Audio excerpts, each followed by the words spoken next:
Pada sesi kedua ini, kita akan membahas mengenai quantifying data center space and laying out data center. Masalah-masalah yang sering terjadi pada data center diantaranya adalah tertutupnya kemungkinan untuk menambah kapasitas data center yang dikarenakan perkiraan yang salah, di mana menurut hasil survei pada tahun 2007, sebanyak 90% responden mengatakan bahwa lebih dari 3/4 rak data center telah digunakan. Selain itu, masalah kedua adalah data center dijalankan pada keterbatasan space, power, dan kapasitas pendingin, di mana berdasarkan hasil survei sebanyak 63% data center berjalan dalam kondisi tersebut. Dalam merencanakan data center, perlu memperhitungkan kebutuhan ruangan untuk pertumbuhan perusahaan dalam jangka panjang. Pada bagian ini, kita akan membahas mengenai quantifying data center space. Ukuran suatu data center perlu diperkirakan atau yang dinamakan sizing. Hal ini untuk meningkatkan produktivitas dan efektivitas biaya.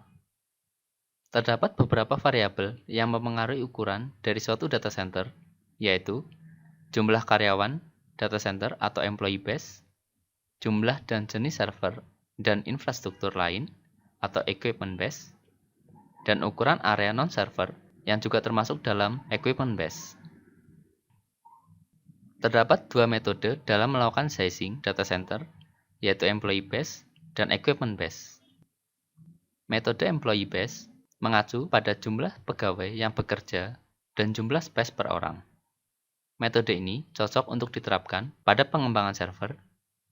Metode ini dilakukan dengan memperhitungkan antara jumlah pegawai dengan server pada data center dan peralatan jaringan yang digunakan, serta dengan memahami proporsi space data center dengan jumlah pegawai yang bekerja. Equipment-based sizing method adalah metode perhitungan kebutuhan ruangan data center berdasarkan jumlah dan tipe server serta perangkat lainnya. Analisa kebutuhan perangkat dilakukan dengan mencari data mengenai jumlah dan tipe server yang harus dipenuhi, dan mencari data mengenai laju penambahan device.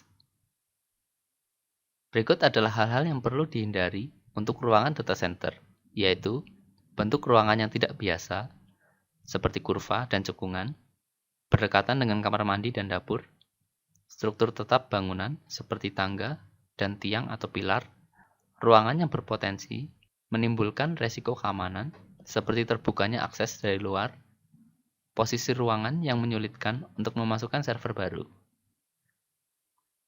Pemilihan ruangan dengan konsep data center growth path dilakukan terhadap area di sekitar data center yang akan digunakan untuk perluasan data center di masa mendatang.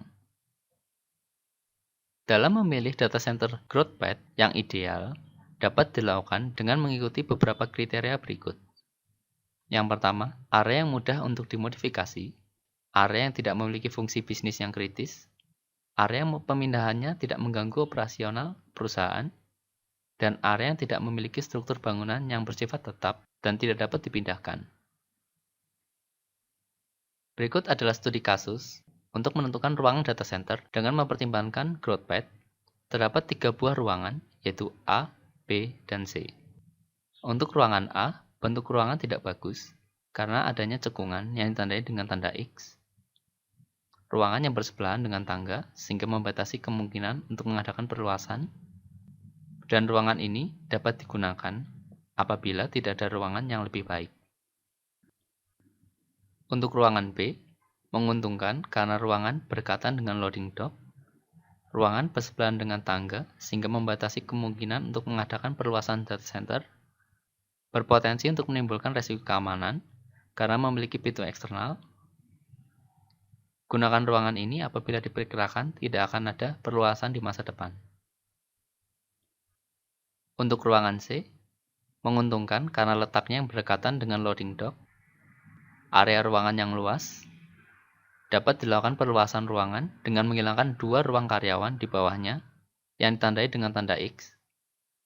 Ruangan ini merupakan ruangan yang paling cocok untuk dijadikan data center.